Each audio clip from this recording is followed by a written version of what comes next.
but we're going to go around the room, and we'll start with Pete, and you'll tell us about some of the achievements. And some of you have achievements that are so big, I don't want you to go through the whole thing because we don't have time.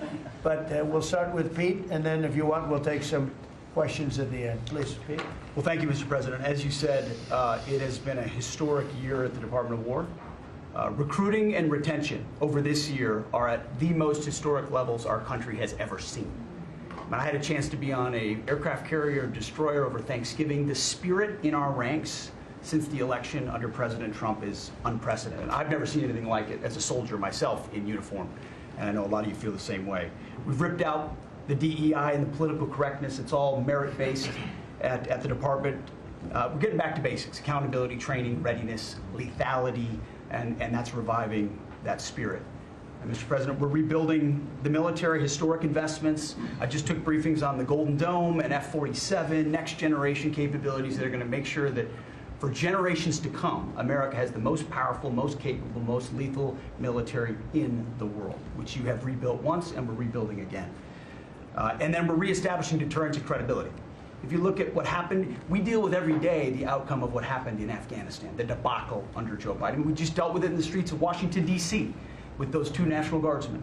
And then what happened on October 7th with Hamas, what happened in Ukraine, a war that never would have started under President Trump.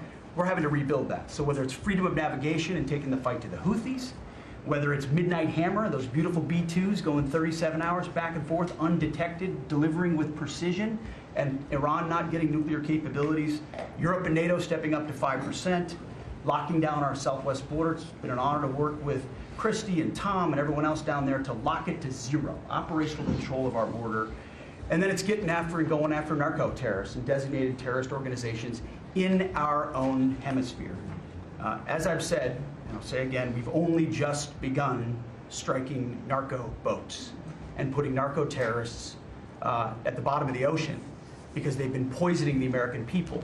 And Joe Biden tried to approach it with kid gloves and allowed them to come across the border. Cartels take over community, 20 million people, hundreds of thousands of Americans poisoned. And President Trump said, no, we're taking the gloves off.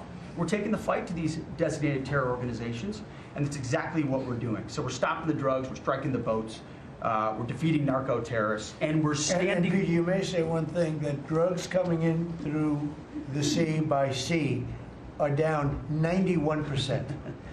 And I don't know who the 9% is. I'm not sure either, sir. But down 91% by sea. We've had a bit of a pause because it's hard to find boats to strike right now, which is the entire point, right? Deterrence has to matter, not arrest and hand over and then do it again, the rinse and repeat approach of previous administrations. This is meant to get after that approach. And I will just end by saying, as President Trump always has our back, we always have the back of our commanders who are making decisions in difficult situations, and we do in this case and all these strikes. They're making judgment calls and ensuring that they defend the American people. They've done the right things. We'll keep doing that, and we have their backs, Mr. President. Good job. Thank you very much.